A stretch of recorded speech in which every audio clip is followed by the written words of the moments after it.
Algebra. Tara na't simulang aralin. Hey, good morning. So sa araw na to ay grade 7 tayo at ang MELC or Most Essential Learning Competency na target natin ngayon ay ang the learner illustrates and differentiates related terms in algebra. Okay, so since grade 7, galing tayo sa elementary, usually, ang mga pinag-uusapan lang sa elementary ay numbers, pero very important yung numbers na yan. So ngayon ay algebra tayo. Pag sinabi nating algebra, so this is one of the branches in mathematics. So, pag sinabi nating branches in mathematics, so isa lang ito sa branch, no? So, kasi meron tayong tinatawag na geometry, trigonometry, di ba? Na dadaanan din natin sa mga susunod na grade level. Okay, so ngayon, ang concentration natin ay algebra. So, algebra is a branch of mathematics that deals with letters and numbers. So, ibig sabihin, starting today, hindi lang numbers ang i-deal natin. So, may magpapagulo pa sa atin kasi papasok na din ang mga letters. So, mga letters at the same time numbers or a combination of those. So, etong mga letters na to ay may tawag dyan. Etong numbers na to ay may magiging tawag dyan. So, now naman ay dalawa sa terms related to algebra ay eto na dapat nating matutunan. So we have the algebraic expression saka numerical expression. So usually nung mga nasa elementary level tayo, ang nai-encounter natin ay mga numerical expression. So since high school na tayo, papasok na si algebraic expression, kaya dapat nating maunawaan ang pagkakaiba ng dalawa. Okay, so simula tayo kay numerical expression muna kasi from elementary going to junior high school tayo. So it contains, pag sinabi natin numerical expression, it contains numbers, operation symbols, or may contain grouping symbols. Okay, so anong halimbawa nito? So for example, we have 25 plus 3. So this is a numerical expression. Okay, another one, we have 2 times 3 plus 5, okay, minus 4. So that is a numerical expression. So dito mapapansin nyo, we have a grouping symbol. We have the parenthesis na nag-i-enclose sa 3 plus 5. So that is a grouping symbol natin. Ano po? Okay, so we will add this first times 2, then saka natin isusubtract yung 4 natin. So another one. So numbers, operations, then we have grouping symbols. So take note na hindi naman lahat kailangan nandun yan. So pwedeng walang grouping symbol, pwedeng number and operation lang. So number and grouping symbol, so ang magiging operation niya ay multiplication. Let's say another one. So 10 times 50. So this is a numerical expression. And then the operation here is 10 times 50. So that is multiplication. Diba? Another one ay, so let us have 30 divided by 5. Okay. Minus 1. Okay. So this is a numerical expression. Okay. Kung mapapansin natin, pure na numbers lang ang makikita natin, operations, or grouping symbols. So, yun lang ang makikita natin kay numerical expression. Next, tungo naman tayo kay algebraic expression. So, kung titignan natin, so, constant, these are numbers. So, ang constant natin yan ay numbers. Okay, so numbers, operation symbols, grouping symbols. Anong nadagdag from numerical expression to algebraic expression? So, nadagdagan siya ng variables. So, actually, kapag nakita natin yung variables, we can easily determine that that is an algebraic expression. Okay, ang variable natin, ang mga ginagamit natin ay mga letters. From A to Z, so yun ay pwede nating gamitin as variable. Okay, so gawa tayo ng algebraic expression natin. Let's say we have 2n plus 5. Okay. So we have variable, we have constant. So numbers, we have operations. Diba? So wala tayong grouping symbol, okay lang iyon. Pero nakita natin na meron tayong variables. Okay, next. We have x divided by y, okay, plus 10. So x, y are variables. We have operation and then we have a constant number, or this is a number. Ayan, so we have that one. Another one, we have, let's say, x. Okay, so this is also an algebraic expression. Kung bakit algebraic expression to, kasi we witness a variable x. And then, eto, by the way, class, wala tayong nakikitang numerical coefficient, no? So it is understood, or this is equal to 1x. Kasi any number, any expression multiplied to 1 is equal to that expression. So, ibig sabihin, eto, may 1 siya na number or na constant, di ba? So, pwede nating sabihin yun. So, ang present kay algebraic expression, mapapansin natin guys, ay meron siyang mga letters or meron siyang mga variables na tinatawag natin. So, ngayon ay try nating tukuyin kung etong mga to ba ay algebraic expression or numerical expression. So, using our marker ay ilalagay natin siya sa kung saan or lalagyan natin ng arrow kung alin sila doon sa dalawa. So, it's either algebraic expression or numerical expression. Okay, so the number one is n over 10 plus b. So kung titignan natin, present ang variable natin. So the variables are n and letter b. Okay, so ibig sabihin, ito ay algebraic expression. Okay, so our number 2, 11 times the quantity of 13 plus 5 minus 8. May letters ba kayong nakita? Wala. So, ibig sabihin, this is under numerical expression. Okay, next. X squared plus y. So, we have the variable. Very visible ang variable natin. Ibig sabihin, that is under algebraic expression. 2x plus 3y plus z. So, variable, variable, variable. So, ibig sabihin, we have algebraic expression. And then here we have 10 divided by 2 times the sum of 5 and 3. So, wala tayo. Okay, take note. Sorry. So, alisin ko to kasi this is operation. Okay. So, tinanggal ko yun kasi baka ma-confuse tayo. I mean there, times. So, may mga x na kasi tayong ginagamit. X as variable. So, tinanggal ko yung x para hindi tayo ma-confuse. So, dito, plain na numbers ang nakikita natin. So, therefore, this is under numerical expression. So, sana'y nakuha at sana'y masagutan natin ng tama ang activity sa ating module. So, we're done discovering or exploring algebraic expression. So, ngayon ay kapag may algebraic expression tayo, alam natin na binubuo yun ng variable, constant, operations, or the grouping symbols. Okay, so dito, let us distinguish or alamin natin ang pagkakaiba ni variables at ni constant. Though kanina ay partly na pahapyawan na natin siya. So pag variables ang pinag-uusapan, it's either symbols or letters. So letters ay from A to Z ang pwede natin gamitin. Malaya tayong gumamit ng letters as variable.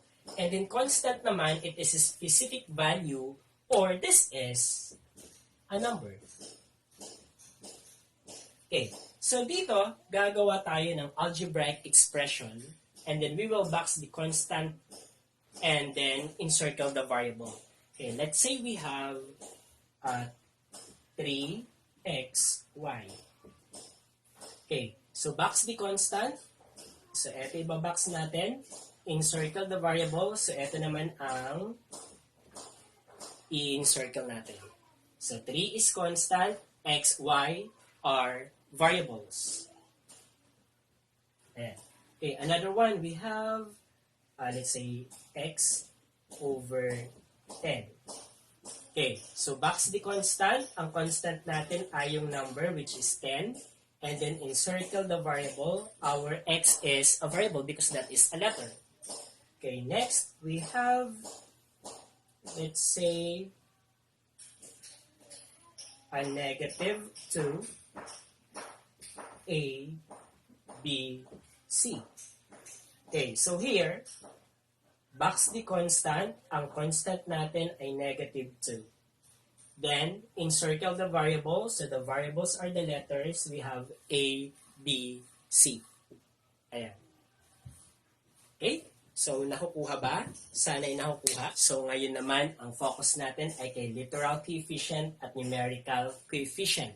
Okay, so ito ay medyo totally so similar to variable and then constant na ito mga bagay na to ay nasa algebraic expression pa din. So pag sinabi natin literal coefficient, so that is a letter factor. So ang letter factor natin, so gumagamit tayo ng from A to Z na variable. So any of those letters. Okay, numerical coefficient natin are the number factors. So factor or factors. Yan.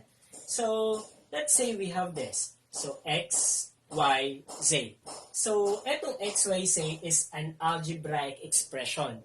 And then, the operation behind is x times y times z. And then, wala tayong number na nakikita. It is understood na merong 1 na number dito. Yung number 1 kasi kapag minultiply natin sa expression, sa number, ang magiging result pa din ay yung expression na yun or yung number na yun. Kaya, pwede tayo maglagay ng 1. So, this is equivalent to 1 times x times y times z. So, nakikita natin na ang 1, x, y, z are factors. Factors siya. Ano po? So, alin dyan ang letter factors? So, ang letter factors natin ay ang x, y, z. So, ilalagay natin siya dito. So, from the given, ang letter factor natin ay x, y, z. Ano naman ang number factors? So, walang nakalagay, pero that is understood that there is 1. So, therefore, ang numerical coefficient natin ay 1. Okay, another example tayo. Okay, so next example natin ay so, negative 2b. Okay, so negative 2b. Okay, so sa negative 2b, so ang letter factor natin ay okay, b. Ang number factor naman natin ay negative 2. Ayan.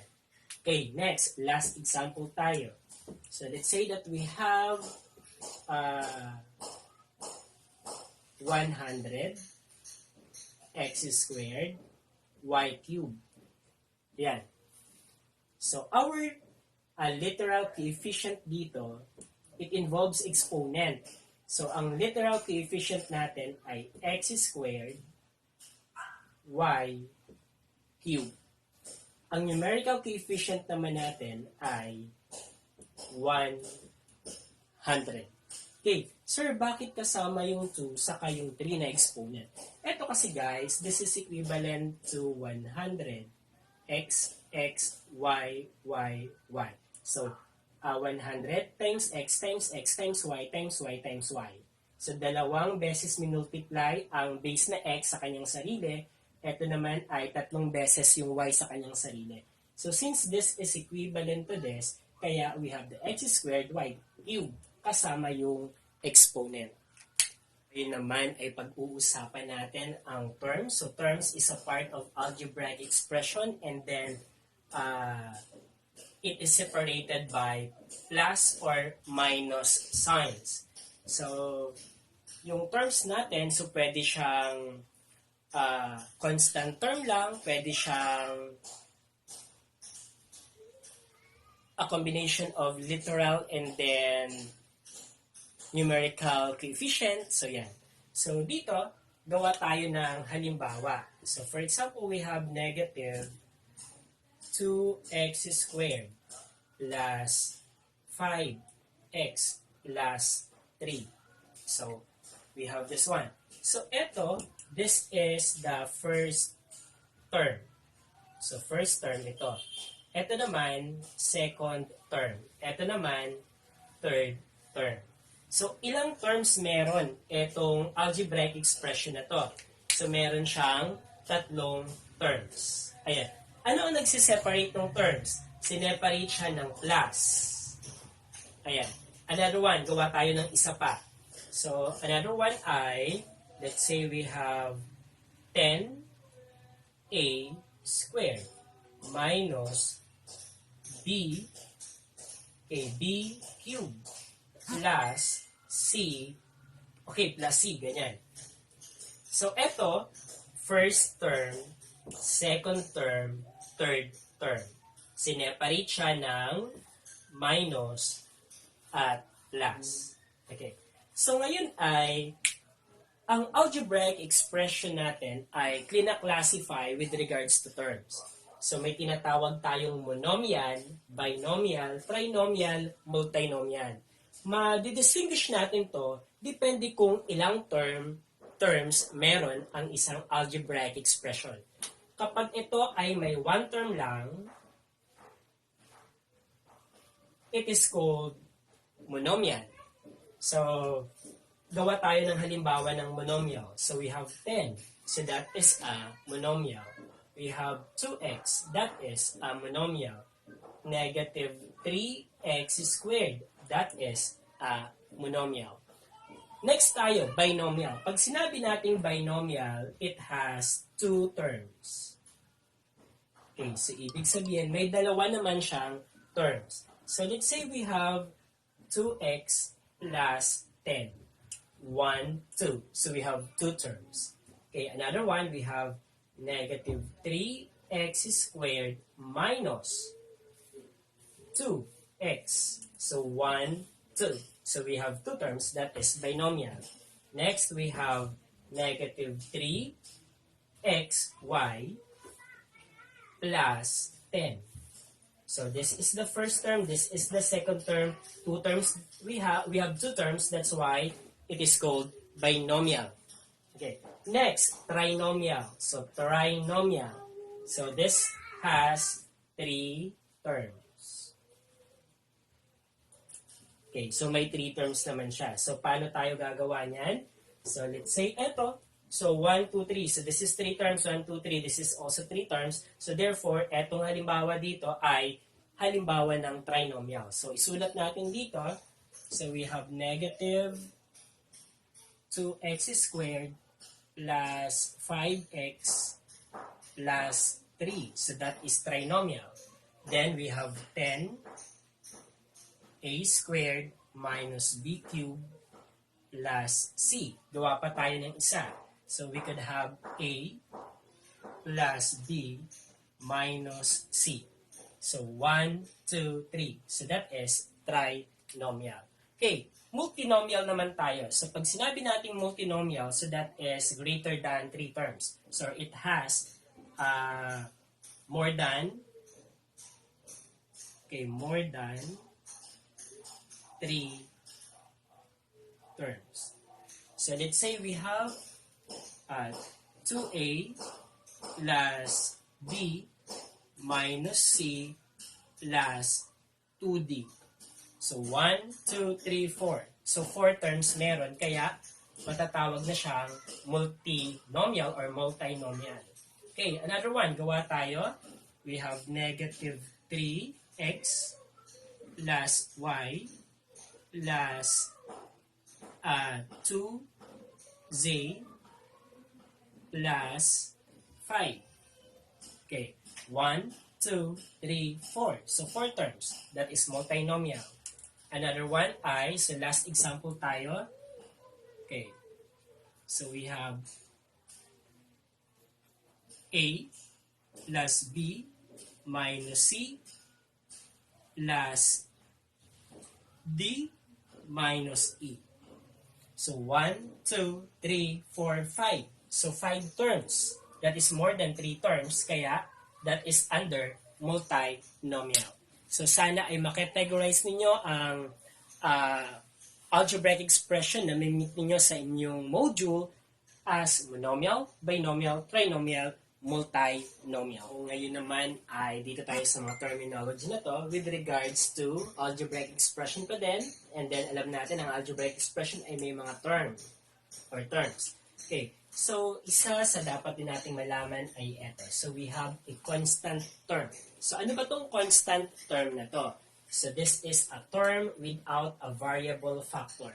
So let us have an algebraic expression here. So let us have 3x squared plus 2x plus 10. Okay. Ilang terms meron tayo? So, 1, 2, 3. So, we have 3 terms. So, this is a trinomial. Alin sa mga terms na to, ang term without a variable factor? May variable to, may variable to, walang variable. So, ibig sabihin, ang ating plus 10 ay ang tinatawag nating constant term. So, ito ang ating constant term. Okay, another example tayo. Let's say we have negative 5y squared minus 3x, and then here we have negative 1 half. Okay, so let us have this one.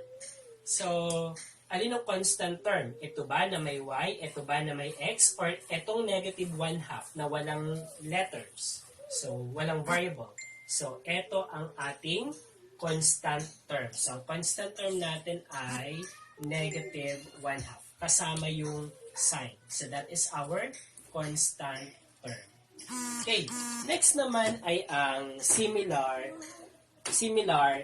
or like terms. So, ano ba itong similar at like terms? So, very important na dapat sa grade 7 ay magaling kang tumingin or mag-distinguish ng similar at like terms kasi ang pwede lang i-combine or i-add, i-subtract ay ang similar terms or like terms natin. Pag hindi sila similar terms, hindi pwede. Kaya dapat ay nauunawaan natin ang similar or like terms na sinasabi natin. So, ang definition niya ay terms having the same literal coefficient. So, ang i-check mo dito ay ang literal coefficient. So, pag sinabing literal coefficient, so that is the variable plus the exponent of that variable. So, for example, we have x squared plus 2x squared plus 3x squared. Kung titignan mo, sa term na to, ang literal coefficient niya ay x squared. Sa term na to, x squared din. Sa term na to, x squared din. So, since pare-pareho ang literal coefficient niya, ibig sabihin, etong mga terms na to ay matatawag nating similar or like terms. Aside from that, let us have this one.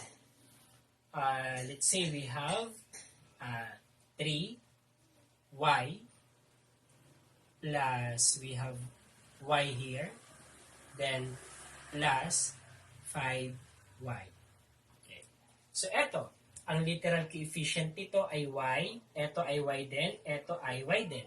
Pare-pareho ang literal coefficient niya, kaya eto ay matatawag na similar or like terms. So, ang 3y, ang y at ang 5y ay like terms na matatawag natin. Okay. Next naman tayo. So, paano natin masasabing dissimilar or unlike terms? So, kapag hindi pareho ang literal coefficient nila, masasabi natin dissimilar or unlike terms sila. So, ano naman ang halimbawa ng ating dissimilar? Okay. So, tignan nyo to. So, let's say we have x plus 2x squared. Ang letter niya pareho, pero ang literal coefficient niya ay hindi pareho.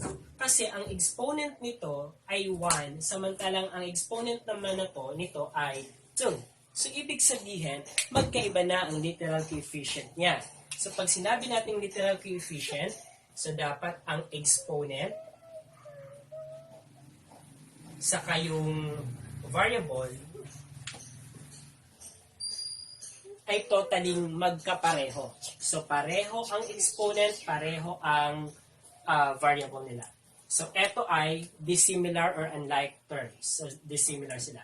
Another one, we have 2ab squared plus 2a squared b.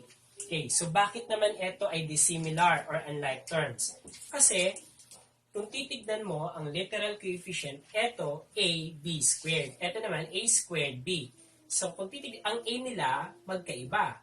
Ang exponent ng A dito ay 1, ang exponent naman dito ay 2. Sa B naman, ito ang 2, ito naman ang 1. So, hindi siya pwedeng i-combine or hindi siya similar or like terms. Dissimilar or unlike term siya. Another one ay, so x plus 10. So, ito, x ang literal coefficient. Ito, walang literal coefficient. So, magkaiba sila. Dissimilar or unlike terms sila. So, sana'y nauunawaan. So, kanina ay natalakay natin ang similar and like terms. So, pag sinabing similar and like terms, so terms having the same literal coefficient.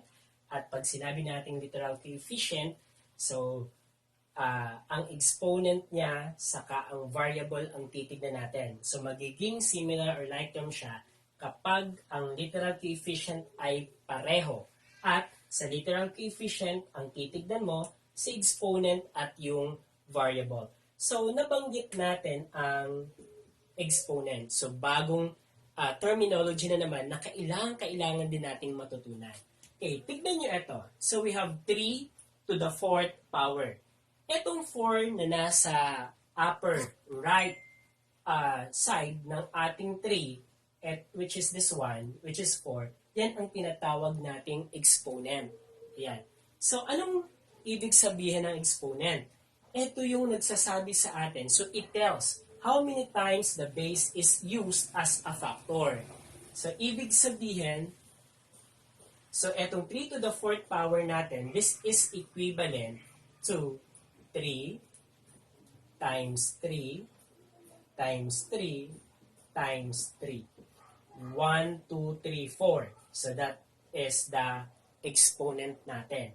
So, yung base natin na 3 ay 4 na beses naging factor. It tells how many times the base is used as a factor. So, yung 3 natin, which is the base, ay 4 na naging factors. So, that is our exponent. So, 3 to the 4th power is equal to 3 times 3 times 3 times 3. And, pag minultiply natin to, so 3 times 3, 9. 9 times 3, 27 times 3, 81.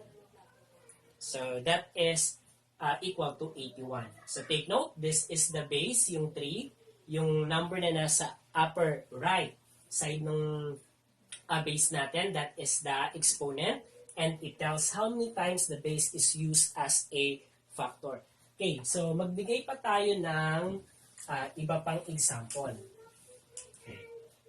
So, let us say we have x minus plus y squared. So, eto, this is equivalent to x plus y times x plus y. Isa, dalawa, because of the exponent 2. Okay, so etong 2 natin, that is the exponent. And then this x plus y, ito ang tinatawag nating base. Okay, another one. Another example tayo. So, let us have, okay, 1/3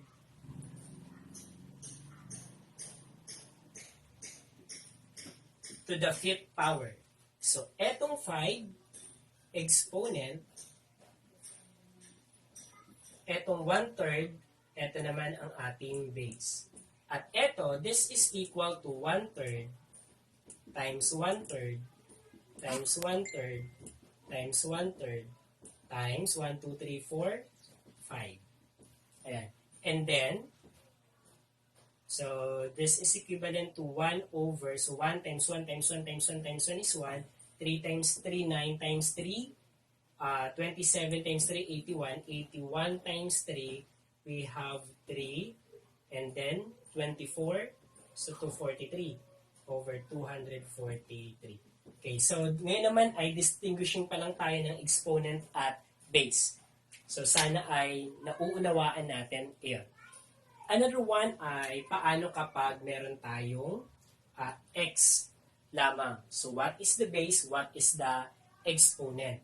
Okay, kapag ganito lang ang meron tayo, variable lang, it is understood na ang exponent niya ay 1. So, ito ang magiging exponent niya. Okay, ang exponent niya ay 1. Ayan.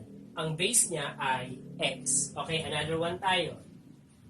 So, let's say we have negative 6x to the 5th power. Okay, so dito, alin ang base at alin ang exponent?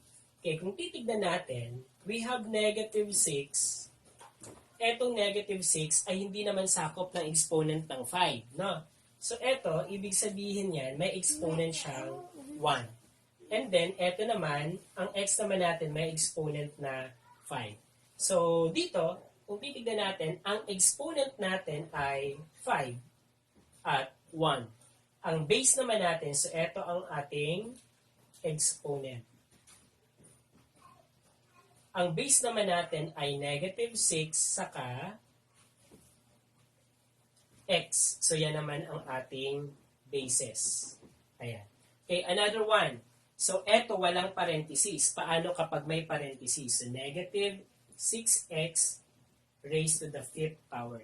So, ang pagkakaiba nito, eto walang parenthesis, eto may parenthesis. Yung parenthesis, since enclosed siya kay parenthesis, ibig sabihin, sakop ng exponent na 5, etong negative 6x. So, dito, ang exponent natin ay 5. Etong negative 6x naman, that is the base. So, kasama yon. Okay.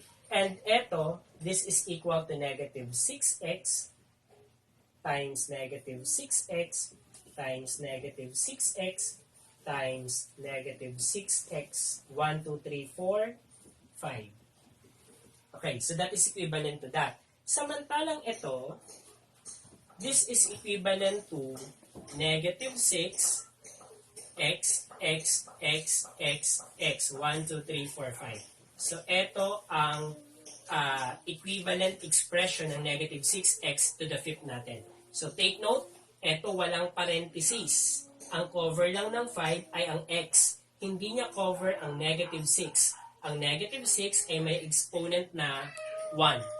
Okay, samantalang dito, negative 6x na nakapaloob sa parenthesis, ibig sabihin, cover siya ng exponent na 5.